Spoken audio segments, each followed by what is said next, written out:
So my dear students, this is exercise 8A and today we have to solve question number 12. This is question number 12 of exercise 8A. Question number 12 is Alka and Swetha invested rupees 1800 and rupees 2400. Investment of Alka. Investment of Alka. Alka कितने पैसे invest करती है 1800 rupees 1800। ये दो लोग होते हैं, इन्होंने एक बिजनेस यूनिट स्टार्ट किया। तो बिजनेस यूनिट स्टार्ट करने के लिए पहले पर्सन ने 1800 रुपया इन्वेस्ट किए, खर्च किए। उसके बाद इन्वेस्टमेंट ऑफ स्वेथा, जो दूसरा पर्सन इसमें था स्वेथा, उसने इन्वेस्ट किए 2400। इतना अमाउंट इन्होंने इन्वेस्ट किया। They made a profit of 1400। जब इन्होंने बिजनेस स्टार्ट किया तो इसमें से इनको 1400 का प्रॉफिट हो गया। ओके, जब 1400 का प्रॉफिट आ गया, they decided to divide the profit between them in the ratio of their investment. अब वो 1400 इनको डिवाइड करने हैं। ऐसा नहीं है कि पहला पर्सन 700 लेगा और दूसरा 700 ना।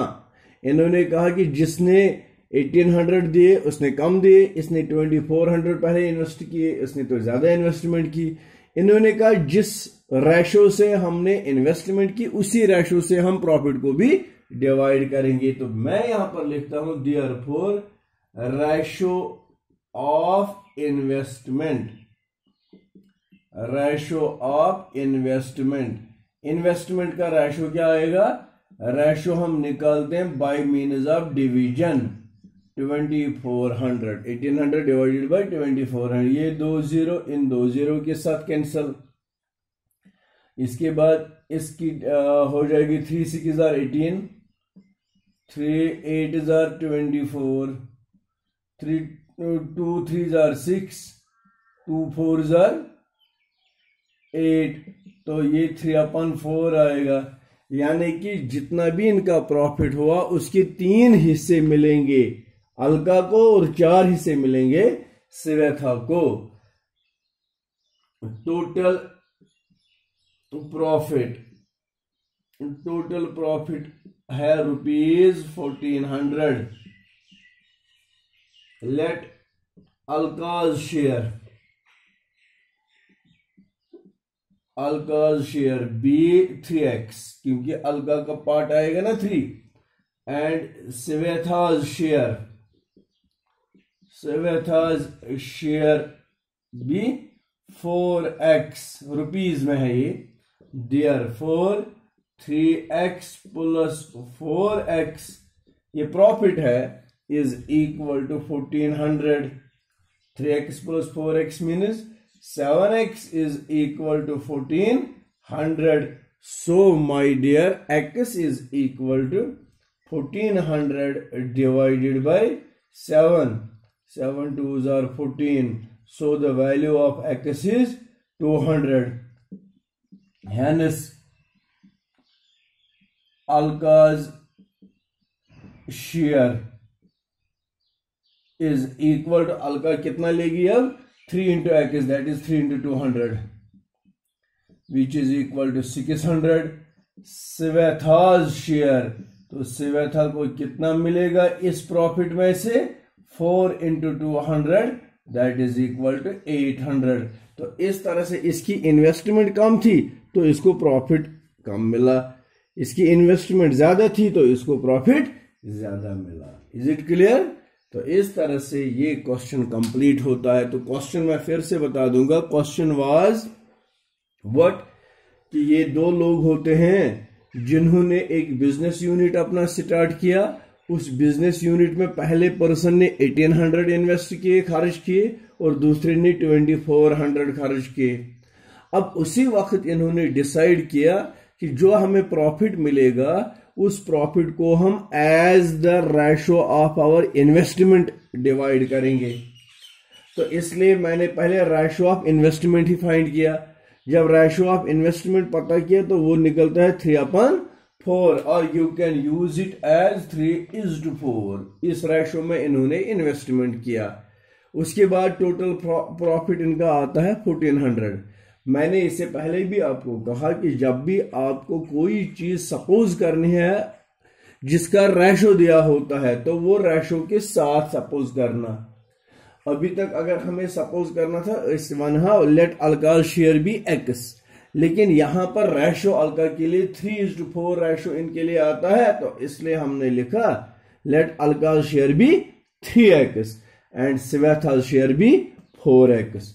ये प्रॉफिट है, प्रॉफिट में से ये इसका 3x और इसका 4x जब ये ऐड करेंगे तो ये टोटल प्रॉफिट 1400 आता है। 3x प्लस 4x 7x 1400 और इसको सिंपलीफाई करके x का वैल्यू 200 आता है। अगर x का वैल्यू 200 आ गया तो इसमें से अल्काज शेयर कितना होगा 3 into 200 दैट इज 600 और स्वेथाज शेयर होगा 4 into 200 दैट इज 800। तो इस तरह से क्वेश्चन नंबर 12 कंप्लीट होता है। क्वेश्चन नंबर 13 पढ़ेंगे। Two numbers are in the ratio 7:10। The larger number is 140। What is the smaller number? तो चलिए बेटा हम इसको सिंपलीफाई इस तरह से करते हैं। Question number 13। Question number 13 is two numbers are in the ratio 7:10. Let one number फिलहाल गिवन रेशो इसमें से लिखेंगे ratio of two numbers. Ratio of two numbers, इन दो नंबर्स का रेशो कितना है 7:10। Let one number be 7x, therefore other number is equal to 10x. If the larger number is 140, what is the smaller number? इनमें से अगर बड़ा नंबर 140 है तो छोटा नंबर कितना होगा? छोटा नंबर कितना होगा? यहां पर बड़ा नंबर दिया है 140, तो छोटा नंबर क्या होना है? मैं लिखता हूं larger number is equal to 140। ये लार्जर नंबर है। फिर से देखिए, if the larger number is 140 what is the smaller number? तो स्मॉलर नंबर कितना होगा? स्मॉलर नंबर के लिए हमने क्या करना है? ये रेशो दिया है 7:10, तो हमने इनमें से वन नंबर रखा है 7x, अनदर नंबर रखा है 10x। तो इसका मतलब हो गया लार्जर नंबर फिलहाल तो हमारे लिए ये है 10x जिसको हमने सपोज किया है, तो यही 10x 140 के बराबर आता है। ठीक है ना? तो इसमें से आगे हम इस तरह से सॉल्व करेंगे ये question. Larger number is equal to 140x, therefore 10x is equal to 140, x is equal to 140 upon 10, so the value of x is 14, therefore smaller number is equal to 7 into 14 that is 84. 7 into 14 98, 7 4s are 28, 7 1s are 7 plus 2 9, 98. larger number is equal to, देखो बेटा 10 into 14 that is 140, जो वहां से ही दिया हुआ था larger number 140। मैंने फिर से बता दूंगा, क्वेश्चन कहता है ratio of two numbers is equal to 7:10। जैसे कि हमारा प्रोसीजर है, हम जब रेशो दिया होता है उनको रेशो के साथ हम सपोज करते हैं। तो मैंने लिखा let one number be 7x, therefore other number is equal to 10x। इनमें से अगर हम देखेंगे तो बड़ा नंबर हमारा 10 ही आएगा। क्वेश्चन है larger number is equal to 140, therefore 10x है ना larger number, 10x is equal to 140, तो x का वैल्यू 140 डिवाइडेड बाय 10, 0 0 कैंसिल, तो x का वैल्यू 14 आ गया। देयरफॉर स्मॉलर नंबर कितना है, 7 times x, 7 into 14 that is 98, और लार्जर नंबर आना है 10 into x that is 10 into 14 140। This was question number 13। तो चलिए बेटा अब क्वेश्चन नंबर 14 को सिंपलीफाई करेंगे। Praveen and Ritish have pocket money in the ratio 5:3. If Praveen gives rupees 20 to Ritish, both of them will have equal amount of money. How much did each of them have in the beginning? बहुत ही interesting question है। Question इस तरह है, ये दो लोग होते हैं जिनका pocket money, ratio of pocket money, मैं यहां पर क्वेश्चन नंबर 14 लिखूंगा, रेशो ऑफ पॉकेट मनी। ये जो इनके पास पॉकेट मनी होता है, पॉकेट मनी का रेशो है 7:10। This is the ratio of pocket money, 7:10। Question कहता है ये Praveen gives rupees 20 to Ritish. अभी तो हमें पता नहीं है पहला पर्सन, लेकिन इतना पता है प्रवीण है। Let pocket money of Praveen, तो प्रवीण का पॉकेट मनी कितना होगा, ₹7x, and pocket money of second person होता है इसमें Ritesh. Ritesh is equal to ₹10x। ये इनके पास होता है पॉकेट मनी। इसमें से हम कहते हैं ए Praveen gives ₹20 to Ritesh, both of them will have equal amount of money। ये इसको 20 देता है, इसको 20 माइनस करेंगे और इसको 20 ऐड करेंगे, फिर ये दोनों इक्वल हो जाते हैं। समझ आता है आपको? देखो बेटा, इसके पास 7x पॉकेट मनी होता है और इसके पास 10x पॉकेट मनी होता है। क्वेश्चन जो है ना, Praveen and Ritish have pocket money of, ratio मैंने गलत लिखा, ये ratio 5:3, not 7:10। This is 5:3, it is 5:3, तो इसलिए इसको 5x आएगा और इसको 3x आएगा।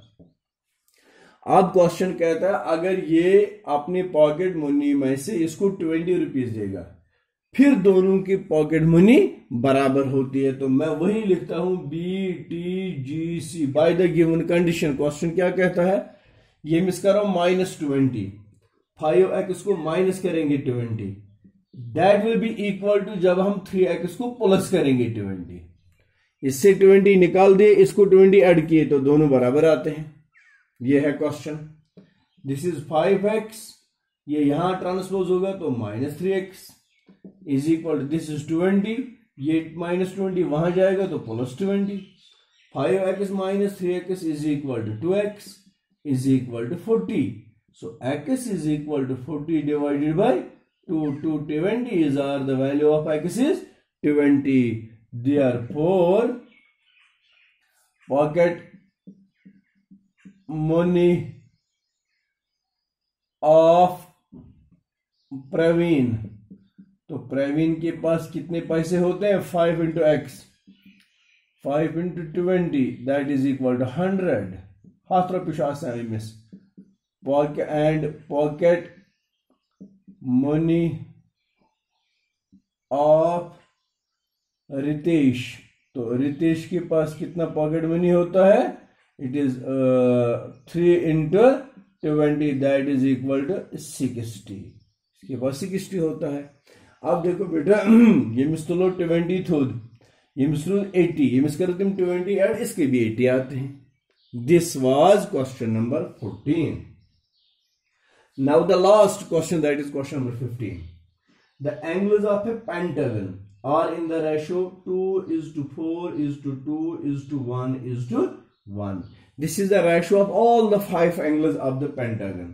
If the total measure of the angles of pentagon is 540 degrees, what are the measures of each angle? बहुत easy है, ज्यादा बड़ा क्वेश्चन है ही नहीं ये।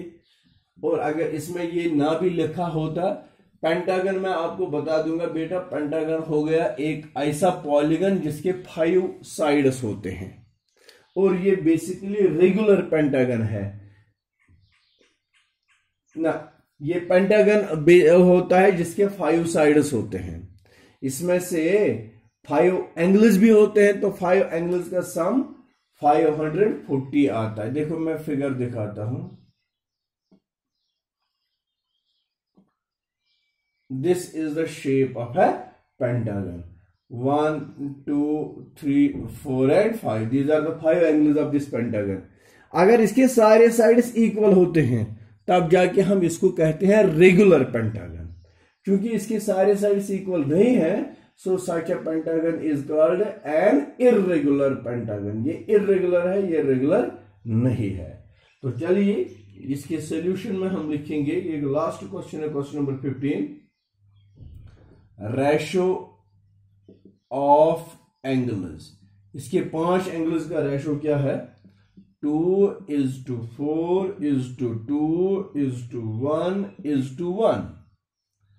Let one angle या let first angle be 2x। Ratio के साथ सपोज करिए second angle is equal to 4x, third angle is equal to 2x, fourth angle is equal to 1x, fifth angle is equal to 1x।